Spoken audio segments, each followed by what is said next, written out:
तरफ से। और इसी दौरान I would like to principal sir for giving a message जो हमारे लिए मेल है बेटा, please listen carefully, so please come on the stage sir.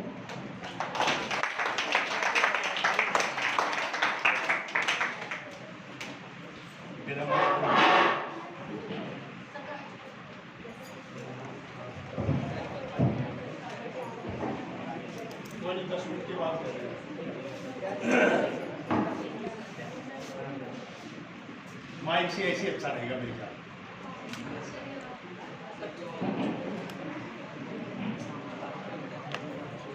बेटा सबसे पहले तो जैसा कि आपका प्रोग्राम है, प्रोग्राम कोई भी छोटा बड़ा नहीं होता, वो हमारी सोच छोटी बड़ी होती है।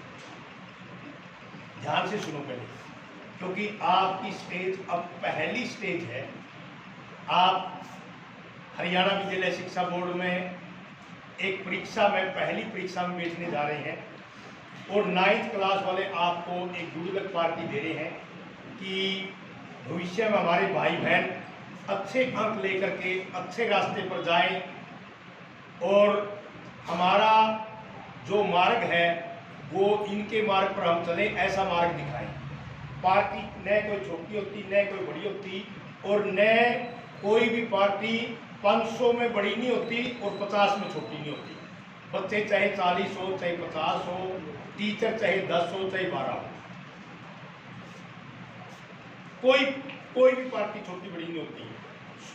छोटा बड़ा क्या है? हमारी सोच। अब सबसे पहले तो मैं आप लोगों को एक शुभ संदेश देता हूं और अपने शब्दों से आशीर्वाद देता हूं कि आप पहली बोर्ड में परीक्षा में प्रवेश करने जा रहे हैं। भगवान करे आपने जो कामना जो इच्छा ली हुई है, जो मन में सोचा हुआ है वो आपका पूरा हो। आप अच्छे मार्क्स लेकर के अच्छे नंबर लेकर के पास हों, ताकि भविष्य में आप अपनी स्ट्रीम चाहे मेडिकल है चाहे नॉन मेडिकल है चाहे कॉमर्स है चाहे आर्ट है, एक अच्छी स्ट्रीम चुनने, एक अच्छा रास्ता चुनने। तो रास्ता चुनना, अब देखो 10वीं तक हमारा एक ही सिलेबस होता है, एक सिलेबस होता है 10वीं तक। मैथ भी सबके लिए कंपलसरी होता है, हिंदी भी, इंग्लिश भी, जो भी सब्जेक्ट आपके हैं। बट अब हमारे पास एक ऑप्शन आ गया है भाई, कुछ बच्चों का मैथ कमज़ोर होता है वो मेडिकल ले सकता है, कुछ बच्चों का मैथ बहुत अच्छा होता है नॉन मेडिकल ले सकता है, कुछ बच्चे मेडिकल नॉन मेडिकल से साइंस से बड़े कतराते हैं और मैथ बहुत अच्छा होता है, वो मैथ से बीए करके बीएससी एमएससी मैथ कर सकते हैं। और अगर हम साइंस भी और मैथ से भी डरते हैं तो एक आर्ट हमारा सब्जेक्ट ऐसा है,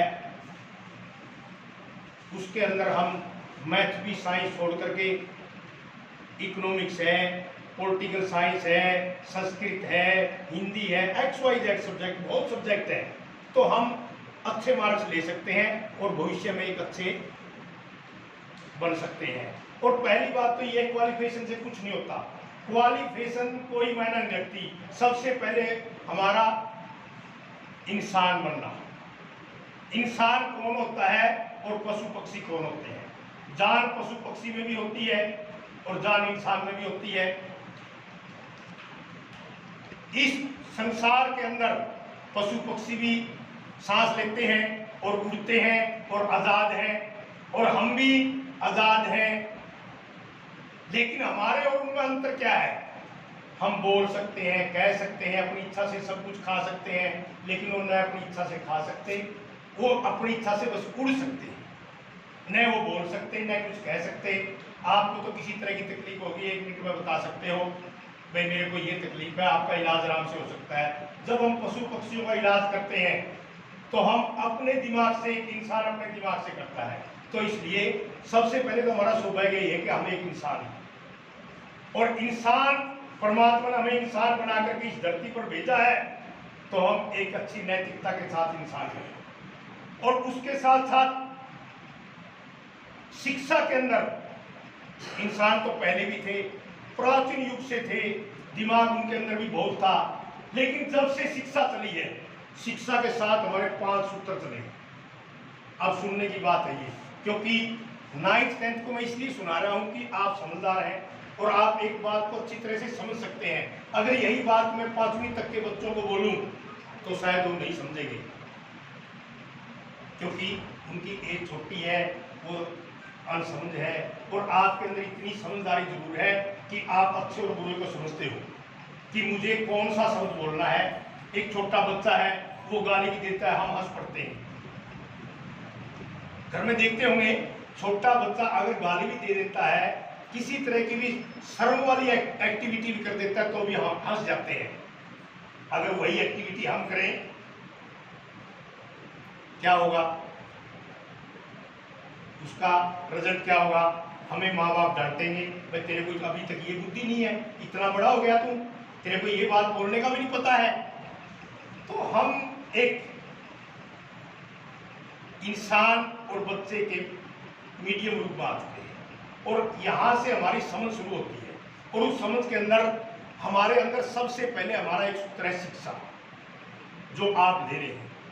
शिक्षा एक ऐसी चीज है जिससे हम बहुत कुछ प्राप्त कर सकते हैं, और बिना शिक्षा के हम कुछ भी प्राप्त नहीं कर सकते। 5 सूत्रों के अंदर इंसान जब जन्म लेता है, उसके अंदर एक शिक्षा आती है। शिक्षा एक ऐसी है जिससे हम बहुत कुछ मंजिलें पार कर सकते हैं, बहुत बड़े आदमी बन सकते हैं। लेकिन कुछ बच्चे ऐसे होते हैं, शिक्षा ले लेते हैं, बहुत अच्छी शिक्षा होती है, बड़े इंटेलिजेंट होते हैं, पढ़ाई में अच्छे मार्क्स लेते हैं, मेरिट लेते हैं, लेकिन उनके संस्कार नहीं होते, वो शिक्षा व्यर्थ होती है। शिक्षा के साथ साथ संस्कारों का होना बहुत जरूरी है, जो समय समय पर आपके टीचर, आपके बड़े घर में परिवार में जो भी दादा दादी और आपके पेरेंट्स, मम्मी पापा, जो आपको समय समय पर सिखाते हैं, बेटा गलत जगह नहीं बैठना, गलत संस्कार नहीं लेना, अच्छा रहना है, आपने अच्छी शिक्षा लेनी है। तो संस्कार होते हैं पारिवारिक। परिवार के अंदर अगर अच्छे संस्कार होंगे तो शिक्षा तो हमारे पास है ही, और संस्कार भी हमारे अच्छे हो गए तो 2 सूत्र हमारे पास हो गए। तीसरा सूत्र है संगति। संस्कार भी हमारे पास बहुत अच्छे हैं और शिक्षा भी हमारे पास बहुत अच्छी है, और तीसरी चीज एक नहीं है, क्या? संगत हमारी किसी अच्छे व्यक्ति के साथ नहीं है, संगत हमारी एक अच्छा दोस्त के साथ नहीं है, संगत हमारी एक अच्छी सहेली के साथ नहीं है। वो संगत बहुत बड़ा एग्जाम्पल बन जाता है। जैसी संगत वैसी शोभा। मन के अंदर बार बार बार बार कोई चीज एक संगत में गलत बच्चा आपको रिपीट करेगा, आपके दिमाग को घुमा देगा। तो शिक्षा, संस्कार और संगति जिसको हम बोलते हैं, संगति भी अच्छे व्यक्ति की हो तो आपकी बुद्धि और भी तीव्र बनती है। 3 चीजें होगी आपके पास। आज से ये लिख लेना अपने दिमाग के अंदर, भाई शिक्षा तो बहुत जरूरी है। हमने MA कर ली, BA कर ली, PhD कर ली, डॉक्टर बन गए, इंजीनियर बन गए, लेकिन हमारे संस्कार नहीं है। और संस्कार है तो संगत हमारी गलत है, गलत आदमियों के साथ बैठते हैं, तो संस्कार और शिक्षा दोनों व्यर्थ होगी। और अगर संगत आपकी सही है, वो शिक्षा भी आपकी 100% और उसकी संगत संस्कार भी 100%। 3 चीज आपके पास होगी, शिक्षा भी आपके पास होगी, संस्कार भी आपके पास होगी, संगति भी आपके पास अच्छी होगी। 3 चीज जिस व्यक्ति के पास होगी तो फिर पता क्या है, उसमें फिर हमने ताकत बनाने के लिए एकता की जरूरत है। हम उन व्यक्तियों के पास बैठेंगे, आप फॉर एग्जाम्पल डॉक्टर बन गए, आप अच्छे डॉक्टरों की एकता बनाएंगे। अच्छे अच्छे डॉक्टर कौन है, उनकी एकता बना करके आप बहुत अच्छे इंसान बनोगे। और फिर 5वां आ गया, आपकी पहचान बन जाए। शिक्षा, संस्कार, संगति, एकता और फिर एक व्यक्तिगत, जिसको हम बोलते हैं व्यक्तिगत पहचान। फिर आपकी एक व्यक्तिगत पहचान बन जाएगी 5वां। और जिस इंसान की व्यक्तिगत पहचान नहीं है, वो इंसान वही पशु पक्षी के बराबर है। और जिस बच्चे के पास ये 5 सूत्र हो गए, आज रट्टा लगा लो इसका, अब बहुत काम आएगी आपको। जिस भी बच्चे के पास 5 सूत्र हो गए, भाई मेरी शिक्षा भी बहुत अच्छी हुई है, संस्कार भी बहुत अच्छे हुए, संगत भी बहुत अच्छी हुई है, और मैंने एकता का मतलब किसी से झगड़ा नहीं करना, सबके साथ प्यार से रहना, और फिर मेरी अपना 4 सूत्र आपके पास है, 5वां तो अपने आप बन गया। व्यक्तिगत पहचान तो उसकी अपने आप बन जाएगी। कौन? उसका नाम ये है, फलां का बेटा है, फलां गांव का है, उस जिले का रहने वाला है, उस स्टेट का रहने वाला है, तो बहुत बड़ा इंसान बन करके उभरता है। और वो इंसान कब उभरता है? जब हम देखो, गलत संगत और गलत चीज खाने में बड़ा मजा आता है, व्यायाम की बातें करने में बड़ा मजा आता है। जैसे अब यहां अगर किसी बच्चे को ये कहना 5 शब्द बहुत अच्छे बोल, तो 5 शब्द में बस, और उसने नहीं कहते 5 वैसे वायत की बक दे, आराम से बक देगा, आराम से बक देगा।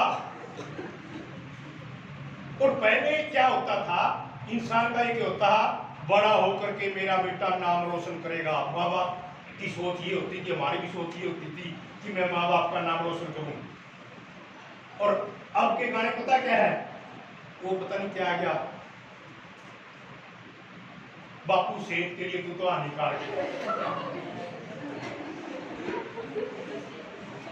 पहले कहते थे हम नाम रोशन करेगा, मेरा बेटा बड़ा होकर के नाम रोशन करेगा, या बेटा ये कहता था मैं आपका नाम रोशन करूंगा। एक कितना फैसला, और या बापू सेहत के लिए तो हानिकारक है। बापू सेहत के लिए हानिकारक हो गया तो हमारी सेहत बढ़ाने वाला कौन है?